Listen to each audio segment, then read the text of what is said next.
C'est l'heure de l'invité de Midi Info. Plus que 5 jours donc avant le début de la très attendue Coupe d'Afrique des Nations de football qu'accueille le Maroc. À cette occasion, l'association Casa Mémoire lance un mois d'événements à travers un programme culturel intitulé Sport, Ville et Patrimoine. Nous en parlons avec Majed Maït Barka, secrétaire général de Casa Mémoire. Bonjour et bienvenue à vous. Bonjour, merci pour l'invitation. Alors, pouvez-vous nous présenter les principaux événements du programme de Casa Mémoire pour la CAN ? Alors, vous l'avez bien montré dans votre sujet, la Coupe d'Afrique, c'est toujours un moment de grande intensité sportive et culturelle. Et à cette occasion, donc, on va proposer une programmation culturelle. Alors, notre métier, c'est pas de commenter la compétition. Moi, je suis pas très bonne pour commenter des matchs. Mais par contre, interroger ce que le sport raconte de la ville, ça, on sait faire. Donc, ce programme, vous allez pouvoir en profiter du 15 décembre au 15 janvier. Et il s'articule autour de 4 formats complémentaires. Donc, tout d'abord, une exposition qui sera consacrée au patrimoine sportif de Casablanca, 2 conférences, donc une avec Tariq Oualalou, le grand architecte, qui va nous parler architecture sportive. Et au mois de janvier, on se retrouvera pour une conférence sur les ultras et les supporters. On va aussi proposer des projections de courts et de longs métrages marocains sur le sport, et enfin des visites guidées urbaines, totalement gratuites, en français, arabe, anglais et aussi dans des dialectes africains pour accueillir les supporters touristes. Tout ça pour donner à voir Casablanca avec une autre lecture et ce fil rouge du sport. Oui, et puis il y aura aussi ces événements qui mettent en valeur les lieux emblématiques et l'histoire architecturale de Casablanca. Vous venez d'en parler. Comment peut-on définir la mémoire sportive de la capitale économique ? Le football est-il le maître du sport, par exemple, à Casablanca ? Alors effectivement, le football, il occupe une place centrale. Alors pas uniquement qu'à Casablanca. Au Maroc, c'est le sport roi. Et à Casablanca, on est très fiers d'héberger l'un des derbys les plus vibrants du monde, le derby des 2 grands clubs casablancais, le Wydad et le Raja. Mais à Casablanca, on ne peut pas dire que le football résume à lui seul la mémoire sportive de la ville. Cette mémoire, elle est très plurielle. Elle inclut bien entendu le foot, mais aussi la boxe, à Haï Mohammadi, l'athlétisme à la casablancaise, la pétanque dans certains espaces publics, le cyclisme au vélodrome, le tennis, le surf, la natation. Et ce qui caractérise Casablanca, c'est surtout que le sport, il traverse les quartiers, les générations et qu'il marque physiquement la ville. Alors à Casablanca, le premier match de la Coupe d'Afrique des Nations, ce sera celui du Mali face à la Zambie le 22 décembre. Tous les matchs de Darbeda auront lieu au stade Mohamed V. Ce monument, inauguré donc en 1955, reste l'un des théâtres les plus iconiques du football africain. Quelle place tient ce stade exactement dans l'histoire de la ville ? Alors, je vais vous donner d'abord un petit conseil de Casaouia. Si vous prenez un taxi à Casablanca, vous demanderez le stade d'honneur et pas D'accord. nécessairement le stade Mohamed V. Donc, effectivement, ce stade, déjà, il a eu différents noms. Est-ce que vous saviez que son premier nom, ça va être le stade Marcel Cerdan, du nom du célèbre boxeur, le bombardier marocain. Et c'est vrai que le stade d'honneur, c'est avant tout un lieu de mémoire sportive, puisqu'il est associé à des grands événements majeurs, les Jeux panarabes, des compétitions locales, mais c'est aussi un lieu de mémoire urbaine associé à des rassemblements populaires, des spectacles de théâtre, de musique et aussi des manifestations politiques. Et au niveau du champ de l'urbanisme, le stade, il est aussi très emblématique d'une période, années 50-60, où les lieux de sport étaient avant tout des espaces civiques inscrits au cœur de la ville. Et les amateurs de football connaissent surtout Casablanca, vous l'avez dit tout à l'heure, à travers les 2 clubs rivaux du Wydad et du Raja. L'histoire de Casablanca s'est-elle écrite essentiellement dans certains quartiers à travers les fans de foot de ces clubs-là ?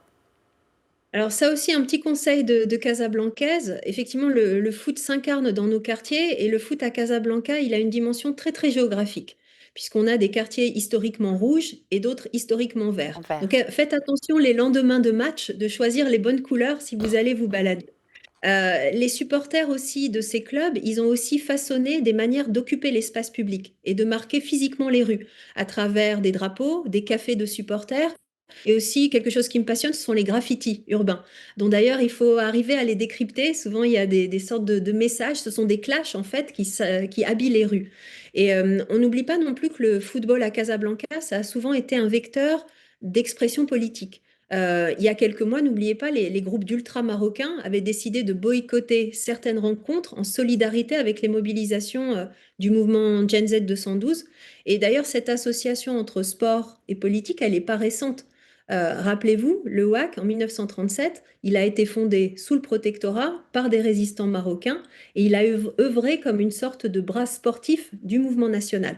Bref, c'est vraiment fascinant de comprendre ces dynamiques parce qu'à travers ces dynamiques sportives, on arrive à comprendre la ville elle-même et ses quartiers. Et le programme culturel donc, de Casa Mémoire pour la Coupe d'Afrique des Nations propose aussi une exposition, vous en avez parlé tout à l'heure, patrimoine sportif de Casablanca à l'American Art Center. Est-ce qu'on peut développer sur ce que les visiteurs peuvent y découvrir justement? Alors, cette exposition, effectivement, a abrité à l'American Art Center pendant un mois, du 15 décembre au 15 janvier. Elle propose un parcours à travers les lieux emblématiques du sport casablancais. Alors là, vraiment, la cartographie qu'on a menée, elle n'a pas uniquement mis en avant des grands monuments type le Stade d'Honneur ou la Casablancaise, elle s'est aussi intéressée à ces territoires qui sont saupoudrés sur tout le territoire de la ville et avec lesquels on a une relation de proximité. Moi, à Casablanca, j'habite le quartier de Bourgogne et pas loin de chez moi, il y a le stade L'Idéal. Le stade L'Idéal, c'est un endroit où aujourd'hui des enfants ou des familles vont faire leur footing, mais on oublie que c'est l'endroit où, quand elle avait une dizaine d'années, Nawel Moutawakil a été initiée à l'athlétisme. Donc, vous l'avez compris, cet événement, il s'adresse aussi bien aux passionnés de sport qui seront heureux de découvrir et redécouvrir ce genre d'anecdotes, mais aussi à des amateurs peut-être pas de sport, mais d'architecture, des étudiants, des familles qui vont comprendre comment ces espaces, ils ont contribué à façonner l'identité de la ville.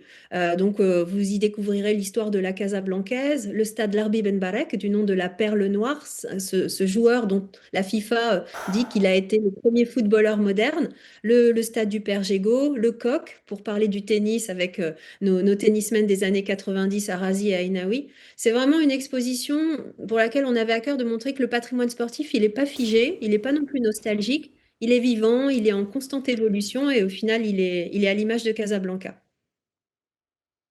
Alors pour la Coupe d'Afrique des Nations, le Maroc va aussi accueillir donc 23 équipes continentales. C'est pas rien. Que sait-on de la présence africaine dans l'identité urbaine casablancaise? Alors, Casablanca, c'est une ville profondément africaine, que ce soit historiquement et culturellement, puisqu'on a certains quartiers avec une diaspora qui est très présente, avec des marchés, avec des restaurants qui marquent les rues. Donc, toute cette présence, elle s'incarne dans les migrations, dans les échanges économiques, mais aussi dans la gastronomie, la musique, le sport. D'ailleurs, dans les clubs de Casablanca, de nombreux joueurs contribuent au succès de la vie sportive de Casablanca. Donc la Cannes, pour nous, c'est l'occasion de rappeler encore et encore que Casablanca, c'est un carrefour urbain et culturel et qui est profondément ouvert sur l'Afrique. D'ailleurs, petite anecdote de notre programmation culturelle. Donc, on vous donne rendez-vous les 10 et 11 janvier à Casablanca pour des visites urbaines totalement gratuites. La Médina, les Habous et un circuit Casablanca sportive. Et certains de nos guides sont issus de la diaspora. Ça peut être des étudiants ivoiriens, sénégalais à Casablanca. Et d'ailleurs, certains se sont engagés à réaliser des visites dans leur langue, leurs dialectes nationaux. Donc, si vous voulez réaliser une visite de la Médina en Swahili ou en Lingala, ben, vous serez les bienvenus à Casablanca, on s'y engage. Bah, le rendez-vous est pris. Magnifique. Dernière question, en tant que gardienne de la mémoire casablancaise, hein, à laquelle vous tenez, que souhaitez-vous que cette Coupe d'Afrique des Nations de football apporte et que la ville garde aussi en souvenir? En fait, la Coupe d'Afrique des Nations, ça pourrait être uniquement cantonné à un événement très éphémère et associé à des résultats sportifs. Nous, on veut dépasser ce cadre et on veut que ce soit l'occasion de reconnaître le sport comme un patrimoine à documenter, à transmettre, ce qu'on fait, mais aussi à préserver. Aujourd'hui, ces lieux ne sont pas considérés comme des monuments de l'architecture et de l'urbanisme casablancaise, donc ces stades, ces terrains d'entraînement.